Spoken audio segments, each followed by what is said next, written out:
there are 3 week 1 NFL bets that I've already locked in that I want to talk to you about. Real quick, before we get into these 3 picks, would appreciate it a ton if you could hit the subscribe button on my YouTube channel. I'm going to be coming out with a ton of different NFL content. So if you want to ride with me, make money together, make sure to click that subscribe button and turn those notifications on.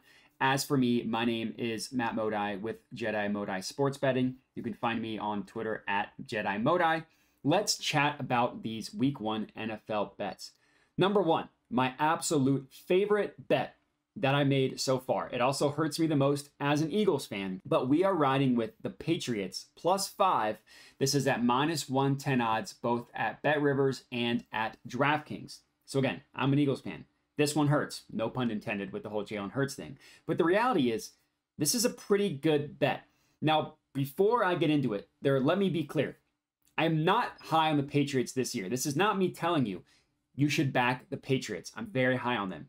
This is also not me telling you that I'm out on the Eagles. What I am saying is that for week 1, the Patriots are a great bet, more so because week 1 is a great time to fade the Eagles. So for starters, they lost both of their coordinators. Shane Steichen went on to be the head coach of the Colts. Jonathan Gannon went on to be the head coach of the Cardinals. Now, if you want to sit there and tell me that going from Jonathan Gannon to Sean Desai will end up being an upgrade for the Eagles, I will not argue with you. Jonathan Gannon is a loser. But the reality is that Eagles team pummeled bad quarterbacks all last year. Sure, when they went up against Patrick Mahomes, they got smoked.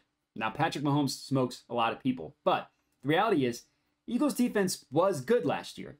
So growing pains are to be expected for this Eagles defense, especially at the beginning of the year. They also lost their offensive coordinator, Shane Steichen, to the Colts, as I mentioned. Replacing him is Brian Johnson. Now, Brian Johnson is well thought of, well regarded all around the league. Nothing but positive things to say about him.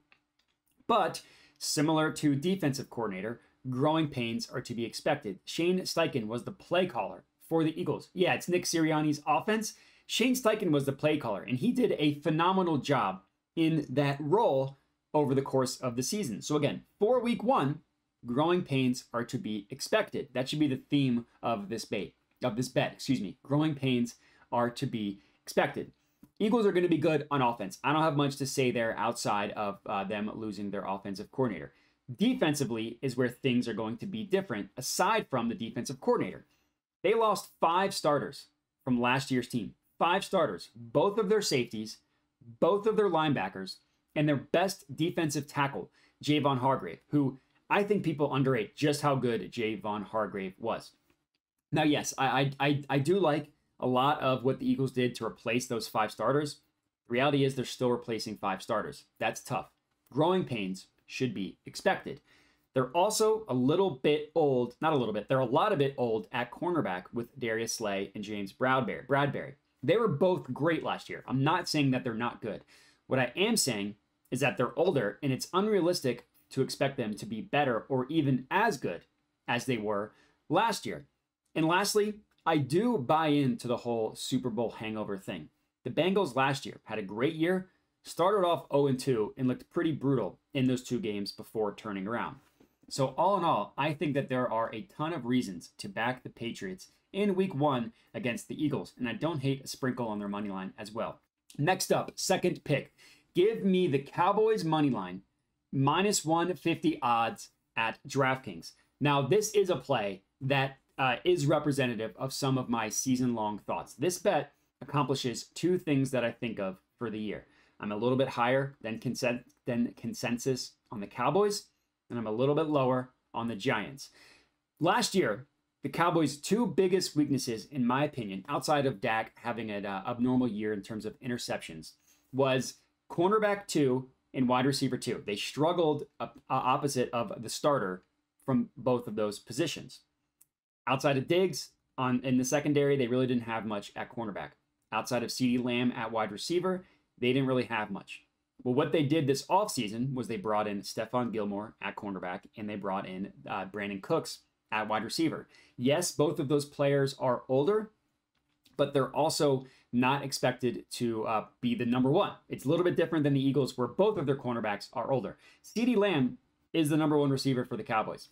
Trayvon Diggs is the number one cornerback for the Cowboys. Having Stephon Gilmore opposite him and having Brandon Cooks opposite CeeDee Lamb is huge for the Cowboys.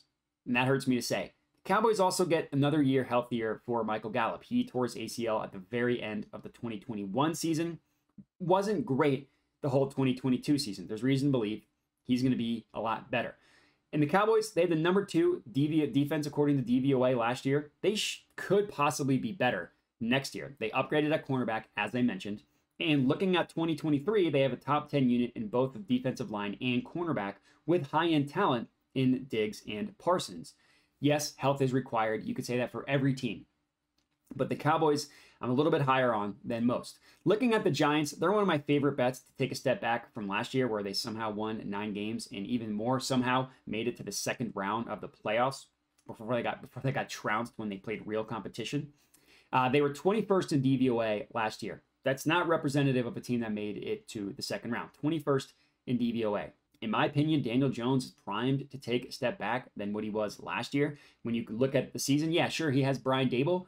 That was the biggest outlier season if you look at every other season in his career in terms of turnovers, everything. It's more likely that Daniel Jones goes back to the quarterback than he was previously than it is that he gets better. They don't have a ton of high-end talent, especially on offense. I do love Saquon. Reality is he slowed down as the season went on last year. I love Waller. He has been able to stay healthy for about 3 years straight. And a wide receiver, they basically have 6 wide receiver 3s without having a single wide receiver 1 or 2.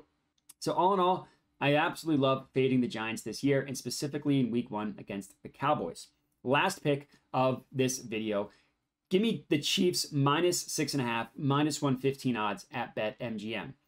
I get it. The Lions are the darlings of the NFL. But I think that they are being overhyped. And specifically for week 1, I love the Chiefs. Yeah, the Lions had a fun end to the season last year. Their defense still is terrible, and the Chiefs in September is not a team that you want to fade. Chiefs might score 50 points in this game. The Chiefs have owned September since Patrick Mahomes has been their quarterback. They played 16 games in September since the year 2018. They're 13-3 in those games, and 8 of those wins have come by double digits. Literally half of their games in September, they win by double digits. Now for the Lions, this is obviously a smaller sample size, and yes, they are on an upward trajectory, but they are 1-5 in September with Dan Campbell as their head coach. Their 1 win really doesn't count because they beat Carson Wentz and the Commanders. That really isn't that much of a win. The Chiefs won the Super Bowl last year. Obviously, they're going to be an opening night game at home, which the Super Bowl team almost always wins, aside from the Rams last year. And the Chiefs could be better next year. That's reality. They could be better, especially on defense. Now, their defense was a respectable 17th in DVOA last year, but that was with a lot of rookies playing heavy minutes on that team. I wouldn't be surprised if they vaulted into the top 10 in defensive DVOA next year. Just looking at their some of their position groups, PFF gives them the 7th best secondary in the entire NFL. So I love the Chiefs this year, and I really love them for week 1. That rounds out my 3 bets for you guys to lock in for week 1 of the NFL season. Right now, lock them in right now. Don't wait. Patriots +5. Cowboys money line at minus 150, and the Chiefs minus 6.5. Those are my 3 bets. If you're tailing, comment and let me know. Other than that, remember to like, comment, subscribe, all that good stuff. Thanks for watching, and have a good one.